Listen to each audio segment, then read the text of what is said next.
Ashley Parks. This is LA News, and it's 9 o'clock. Today is December the 31st, 1999, and obviously, it's New Year's Eve. And I'm Jessica Wilson.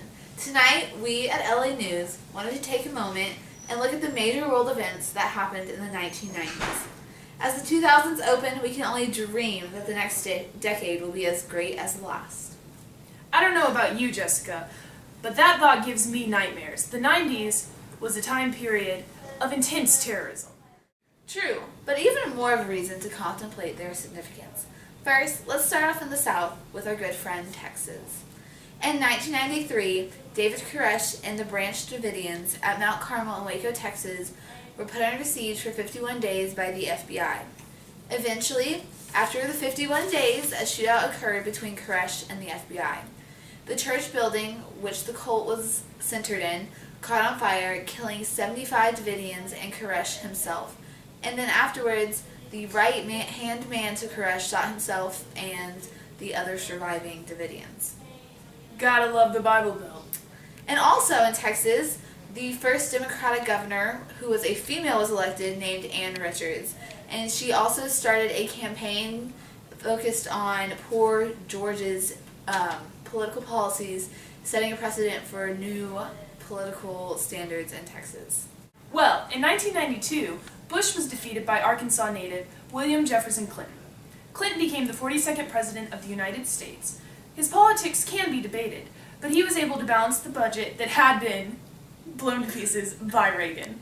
And yes, we are in LA, so I can say that. Good old Reaganomics, so successful.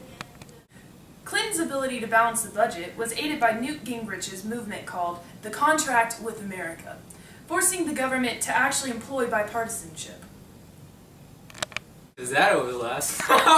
Exactly, Michael. Exactly. In 1992, our beloved City of Angels wasn't so lovey-dovey. Our own LAPD beat Rodney King during the now infamous race riots. Oprah may even do a special about it. Who knows? In 1993, a car bomb exploded at the World Trade Center. Authorities soon discovered that Al-Qaeda was behind it. I'll take over from here, Jessica. By the way, I'm Michael Carrington. Yes, the World Trade Center bombing made many Americans wary of impending terrorist attacks on U.S. soils.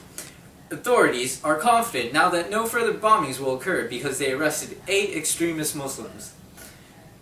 But arresting 8 people does not kill an ideology. Moving on, another terrorist-motivated event occurred in 1995 when a government building was bombed in Oklahoma City.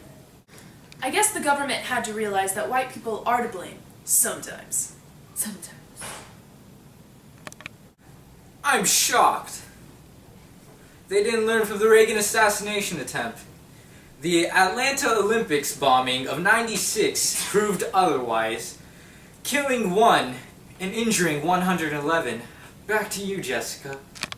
Although there are countless other stories and things that occurred in the 1990s, these are simply just a few of the most important. Perhaps the happiest being in 1993 with the ending of apartheid and the release of Nelson Mandela from prison. Mandela, my man. Her man. And that's all tonight, folks. Stay fabulous. And remember, this is LA News. All 90s, all the time. Until tomorrow!